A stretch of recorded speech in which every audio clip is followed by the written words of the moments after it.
Bismillahirrahmanirrahim. Assalamualaikum warahmatullahi wabarakatuh. Perkenalkan, kami dari kelompok 8 ingin mempresentasikan hasil diskusi kami tentang tata cara berperkara pada Badan Peradilan Agama atau Mahkamah Syariah.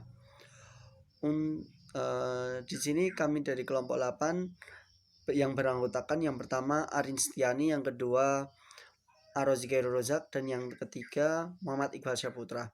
Langsung saja untuk pemateri yang pertama akan dijelaskan oleh Saudara Muhammad Iqbal Syahputra. Pengertian dan dasar hukum formil. Hukum formil yaitu sumber hukum dengan bentuk tertentu yang merupakan dasar berlakunya hukum secara formil. Jadi sumber hukum formil merupakan dasar kekuatan mengikatnya peraturan-peraturan agar ditaati oleh masyarakat maupun oleh penegak hukum. Ketentuan tentang hukum formil yang berlaku di lingkungan peradilan agama baru disebutkan secara tegas sejak diterbitkan Undang-Undang Nomor 7 Tahun 1989 tentang peradilan agama. Selain ini, diatur juga tentang susunan dan kekuasaan peradilan agama yang juga di dalamnya diatur tentang hukum acara yang berlaku di lingkungan peradilan agama. Dalam Undang-Undang Nomor 7 Tahun 1989 tidak semuanya mengatur tentang hukum acara di lingkungan peradilan agama. Sumber hukum acara yang berlaku di lingkungan peradilan agama adalah hukum acara yang berlaku di lingkungan peradilan umum. Adapun sumber hukum acara yang berlaku di lingkungan peradilan umum yang berlaku juga untuk peradilan agama adalah 1. BRV. Hukum acara yang termuat dalam BRV ini diperuntukkan untuk golongan Eropa yang berperkara dalam Rot van Justi dan Residency Grid. Yang kedua, Inlet Reglement. Ketentuan hukum acara diperuntukkan untuk golongan Bumi Putra dan Timur asing yang berada di Jawa dan Madura. Yang ketiga, RBG. Ketentuan hukum acara diperuntukkan untuk golongan Bumi Putra dan Timur asing yang berada di luar Jawa dan Madura yang berperkara di muka Landrat.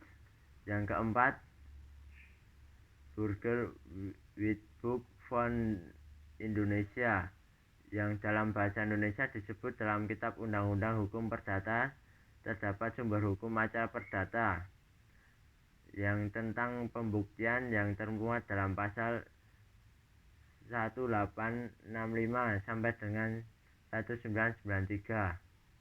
Yang kelima, Witbook van Koopmandel, yang dalam bahasa Indonesia dikenal dengan Kitab Undang-Undang Hukum Dagang mengatur tentang penerapan acara dalam praktek peradilan. Yang keenam, peraturan perundang-undangan.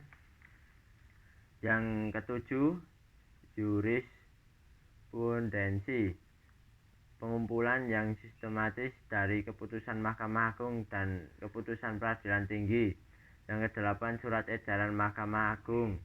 Yang kesembilan, doktrin atau ilmu pengetahuan. Ya, yang selanjutnya adalah bentuk, isi, kelengkapan gugatan atau permohonan di dalam pengadilan agama atau Mahkamah Syariah. Langsung saja, yang pertama adalah bentuk gugatan atau permohonan. Dalam hal ini, bentuk permohonan atau gugatan itu pada prinsipnya secara tertulis. Hal ini terangkan pada pasal 118 HIR. Namun, kalau para pihak tidak bisa baca tulis atau buta huruf, permohonan dapat diajukan secara lisan ke Ketua Pengadilan Agama atau dilimpahkan kepada hakim untuk disusun permohonan atau gugatannya, kemudian dibacakan dan diterangkan maksud dan isinya kepada pihak tersebut. Kemudian ditandatangani oleh Ketua Pengadilan Agama atau hakim yang ditunjuk. Dan permohonan atau gugatan ini dibuat sendiri oleh orang yang bersangkutan dan ditandatangani oleh orang yang bersangkutan. Dan permohonan atau gugatan yang dibuat oleh kuasa ditandatangani juga oleh yang kuasanya itu sendiri. Selanjutnya adalah isi gugatan isi gugatan atau permohonan. Isi gugatan ini terbagi menjadi 3, yaitu identitas para pihak, posita, dan petitum. Identitas para pihak ini meliputi nama, alamat, umur, pekerjaan, agama, kewarganegaraan dan kewarganegaraan. Pencantuman nama harus lengkap, gelar panggilan atau aliansi. Alamat harus terang dan jelas, terutama penyebutan alamat tergugat agar memudahkan pemanggilan dan tergugat mempertahankan hak-haknya. Selanjutnya umur. Untuk umur dicantumkan dalam kaitannya apakah para pihak cakap melakukan perbuatan hukum. Selanjutnya pencantuman agama erat kaitannya dengan pihak yang berperkara. Salah satunya di pengadilan agama, karena yang mengikuti di pengadilan agama itu adalah orang-orang yang beragama Islam. Selanjutnya pekerjaan dan kewarganegaraan dapat dicantumkan untuk mempertegas identitas para pihak. Selanjutnya posita. Posita di sini yaitu berisikan uraian kejadian atau fakta-fakta yang menjadi dasar adanya sengketa yang terjadi dan hubungan hukum yang menjadi dasar gugatan. Posita gugatan dibuat dengan ringkas, jelas, dan terperinci mengenai dalil-dalil yang berhubungan dengan perkara. Selanjutnya adalah petitum. Petitum atau tuntutan berisi rincian apa saja yang diminta dan diharapkan penggugat untuk dinyatakan dalam putusan atau penetapan kepada para pihak, terutama pihak tergugat dalam putusan perkara. Tuntutan yang diminta untuk diputuskan harus berdasarkan posita yang diuraikan. Tuntutan yang tidak berdasarkan posita sebelumnya mengakibatkan tuntutan tidak diterima atau tidak dikabulkan. Tuntutan ini dibagi menjadi 2, yaitu tuntutan primer dan tuntutan subsidiar. Tuntutan primer adalah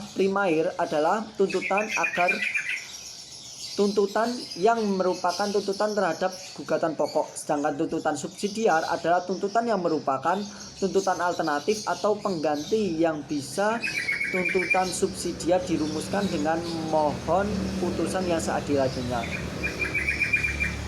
Selanjutnya adalah kelengkapan gugatan. Kelengkapan gugatan ini memiliki 2 syarat, yaitu syarat pertama yaitu syarat kelengkapan umum dan syarat kelengkapan khusus. Syarat kelengkapan umum yaitu syarat minimal untuk dapat diterima atau didaftarkan suatu perkara di pengadilan ialah yang pertama, surat gugatan permohonan tertulis atau dalam hal buta huruf catatan gugatan atau catatan permohonan. Yang kedua, surat keterangan kependudukan bagi penggugat atau pemohon. Yang ketiga adalah foskot biaya perkara.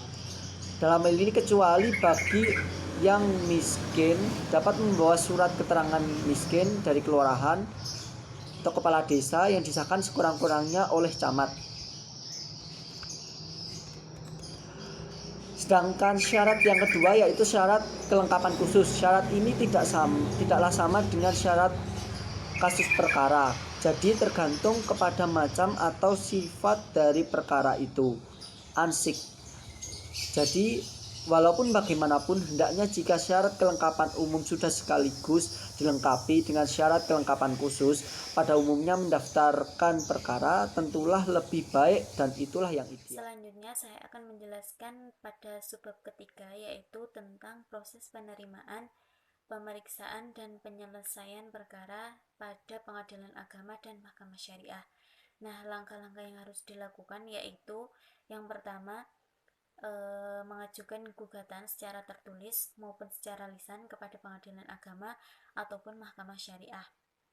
Nah, gugatan itu diajukan kepada pengadilan agama ataupun mahkamah syariah yang daerah hukumnya meliputi tempat kediaman tergugat. Nah, apabila tempat kediaman tergugat tidak diketahui, maka surat gugatan itu diajukan kepada daerah hukum yang meliputi tempat kediaman penggugat. Nah, apabila merupakan benda tetap, maka gugatan dapat diajukan kepada pengadilan agama atau mahkamah syariah yang meliputi tempat letak benda tersebut. Nah, kemudian tahap yang ketiga yaitu membayar biaya perkara. Tahap yang keempat yaitu penggugat dan tergugat ataupun kuasanya menghadiri sidang pemeriksaan berdasarkan panggilan pengadilan agama ataupun mahkamah syariah. Nah, perkara yang telah terdaftar di pengadilan agama oleh panitera disampaikan kepada ketua pengadilan agama untuk menunjuk majelis hakim yang memeriksa, memutus dan menyelesaikan perkara dengan suatu penetapan yang disebut dengan penetapan majelis hakim atau PMH yang terdiri dari satu orang hakim sebagai ketua majelis dan 2 orang hakim sebagai hakim anggota serta panitera sidang. Nah, pada tahap pemeriksaan permohonan atau gugatan pada hari sidang yang telah ditentukan, apabila salah satu pihak ataupun kedua belah pihak tidak hadir, maka persidangan ditunda dan menetapkan hari sidang berikutnya. Kepada yang hadir diperintahkan untuk menghadiri sidang berikutnya tanpa dilakukan pemanggilan kembali. Nah, kemudian yang sebelumnya tidak hadir dilakukan pemanggilan sekali lagi. Nah, dalam prakteknya pemanggilan pihak yang tidak hadir dilakukan maksimal 3 kali. Apabila penggugat tidak hadir maka gugatan gugur. Nah, alasan yang kedua yaitu tergugat tidak hadir maka pemeriksaan dilanjutkan dengan pemeriksaan verstek atau putusan tanpa hadirnya tergugat. Nah, alasan yang ketiga yaitu apabila terdapat beberapa tergugat yang hadir dan ada yang tidak hadir, maka pemeriksaan tetap dilanjutkan dan kepada yang tidak hadir dianggap tidak menggunakan haknya untuk membela diri. Nah, kemudian proses penyelesaian perkara yaitu pada tahap pemanggilan itu dilakukan sekurang-kurangnya 3 hari sebelum hari persidangan. Nah, pada tahap persidangan itu, pada hari pertama sidang itu dilakukan mediasi. Nah, apabila mediasi tidak berhasil, maka pemeriksaan perkara dengan membacakan surat gugatan, jawaban, jawab-menjawab, pembuktian, dan kesimpulan. Dalam tahap jawab-menjawab, tergugat dapat mengajukan gugatan rekonvensi atau gugat balik. Nah, setelah putusan memperoleh kekuatan hukum tetap, kedua belah pihak dapat meminta salinan putusan. Sekian yang dapat kelompok kami sampaikan. Teman-teman untuk lebih jelasnya dapat membaca lagi makalah ataupun PowerPoint yang telah kelompok kami buat. Kurang dan lebihnya kami mohon maaf. Wassalamualaikum warahmatullahi wabarakatuh.